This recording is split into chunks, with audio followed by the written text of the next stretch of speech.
friends, welcome back to Food Prep Guide. We're out in the garden today under one of our trellis tunnels that is quickly turning into a jungle, which I absolutely love.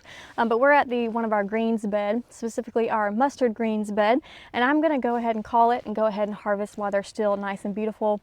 The weather is just getting way too hot for mustard greens, and the hotter your weather, the hotter as in spicier your mustard greens are going to get. So I'm going to go ahead and harvest them while they're still looking beautiful before they get too decimated by pests, and then we're going to go inside and preserve them together, and we'll bring you along for all of that. Let's get started. This was an experiment this year to see how easily mustard greens would grow in this area, how long it could withstand the heat, and if I can prepare them in such a way that my family will actually eat them. We don't naturally love mustard greens. I think it's probably the just really strong and somewhat spicy flavor of them that takes a little bit getting used to, but this experiment proved that they are so easy to grow, and I love the idea of adding another canning pantry side dish to our meal rotations. So we're going to give it a try, and we're going to try and train our taste buds to like them. It wouldn't be the first time we've done that. Whenever I discover something that grows extremely well in our backyard with very little maintenance, I do my best to train my taste buds, and then in the form of cooking it different ways and continuously serving it, even if it's not everyone's favorite, helping to train the taste buds of my family members as well. But mustard greens are a cool season crop, so they typically thrive in early spring and fall. Depending on how our taste tests go, we will judge whether or not we want to grow these again in our fall garden. This particular variety is the Southern Giant Curled Mustard Greens, which is supposed to be able to handle more heat than other varieties and even some drought conditions, which this spring we actually had a very wet spring, so I had gotten this variety thinking that it would be like last spring, which was drought conditions, but this year has been very wet and they still did great, so I'm really happy with that. But mustard greens prefer a well-drained soil with a pH level between 6 and 7.5. This particular bed was a mixture of potting soil, cow manure, peat moss, and blood meal for nitrogen. I planted them about 6 inches apart, and if I remember correctly, there's about 20 plants in this bed. I never fertilized, and I didn't even get around to mulching this bed, so I'm very happy with the results and how low maintenance they were. I didn't have a ton of pests, but as you can see here, there were some caterpillars there, and throughout the gardening season, I did notice some holes that were forming in the mustard greens area, but it wasn't enough holes that I felt like I needed to intervene. If a plant is able to survive some insect nibbling, then I don't intervene, and these things stood up just fine to the amount of pest pressure that they were under, which was fairly little. I noticed towards the end of this harvesting that there were all these little bugs flying up and like almost hitting me in the face, and I sat there and watched it for a minute, and it hit me that it was cucumber beetles. And I have cucumbers planted right there in front of me, right across from me where you see that yellow flower. Those are cucumber vines. And zucchini rampicante vines. There's like a mixture of them. And it hit me that I wonder if the mustard greens were acting as like a trap crop for the cucumber beetles. I don't think that's going to be the case, because the whole reason cucumber beetles are called cucumber beetles is because they are very attracted to cucumbers. There's not much that's going to detract them from that. So I'm hoping that's not the case, but it just really caught me off guard by how many cucumber beetles were flying off of these mustard greens. And I'm just hoping and praying that I don't start having a major issue with cucumber beetles on my cucumbers after this, but I don't know. We shall see. I am satisfied with this harvest, so now let's head inside, get these cleaned up, and get to canning. Okay, here is what we ended up with. It looks like a lot. It extends over to this area. It's kind of hilled up in this area, but all of these greens, I'll probably only end up getting like 4 or 5 pints worth. This is an experiment this year, trying to figure out if I want to make this as a side dish or not. So we are going to be canning these up, and since greens are low acid, they have to be pressure canned in order to be canned safely. So that's what we'll be doing today.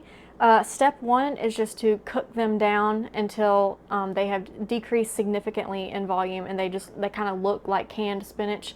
Now the directions are to steam them, but I'm really not set up to be steaming this large of a quantity of foods. So I just have a little bit of water in my pot here. I've got it on medium-high heat, and I'm going to do it in small batches until everything is really nice and wilted and cooked down. And then I will just take them from this pot and put them in this bowl until we have all of our greens cooked down, and then we're ready to pressure can them. Okay, so it doesn't take long before they get nice and wilted. Just want to show you kind of what we're going for here. Nice deep dark green, nice and wilted, no longer has that leafy type look to it. If you've ever cooked mustard greens, turnip greens, collard greens, then you already know exactly what kind of look you're going for.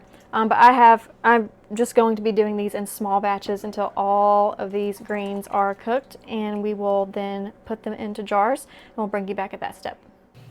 With all of those mustard greens, this is what we ended up with, not even a full size of this big bowl that I have here.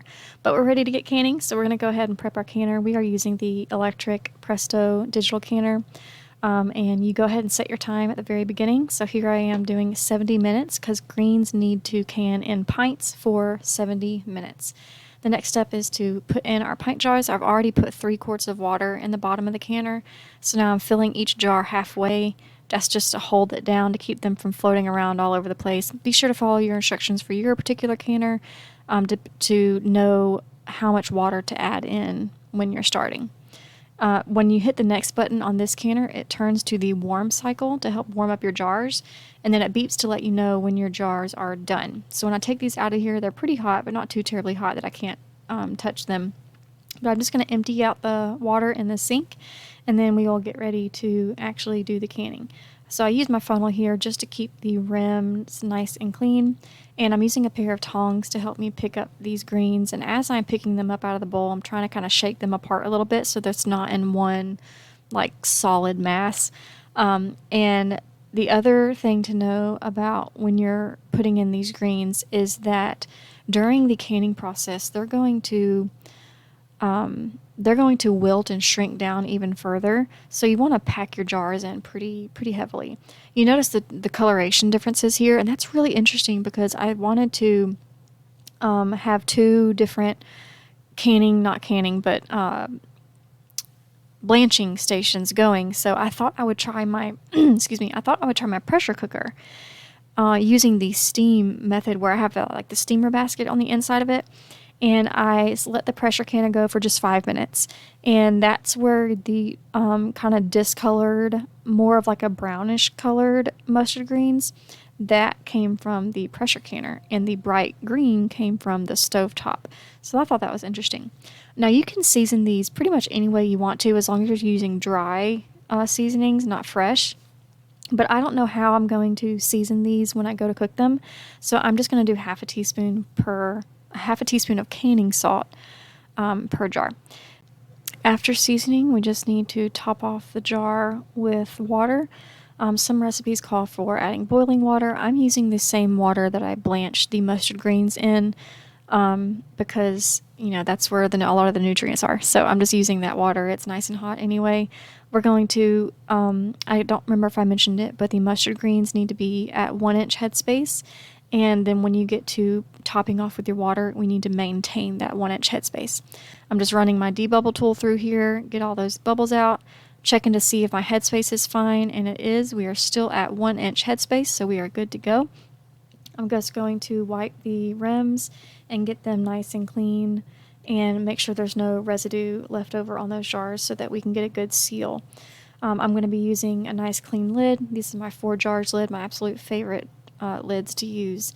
And then we're putting on the ring to just fingertip tight, which means just go to the point of resistance and then a 1/4 turn more. Now we are ready to load in the jars. I ended up with exactly 7 pints, so I'm thankful that I was able to get a full canner load. So for this particular canner, I just locked the lid and hit the next button. Be sure to follow your canner's manual instructions for how to operate your particular canner. After about 10 minutes of a steady stream of steam coming out of that vent pipe, it's going to beep at me to let me know I need to put my weight on, and then I just click the next button. If you live above 1,000 feet elevation, be sure to reference canning charts to figure out how many pounds of pressure that you need to pressure can your greens at. Here's how they looked. They turned out pretty good. Notice they shrunk up a good bit. I think that's pretty normal. It happens every single time I can greens, so it is what it is. And that's all for today, and we'll see you next time. Bye!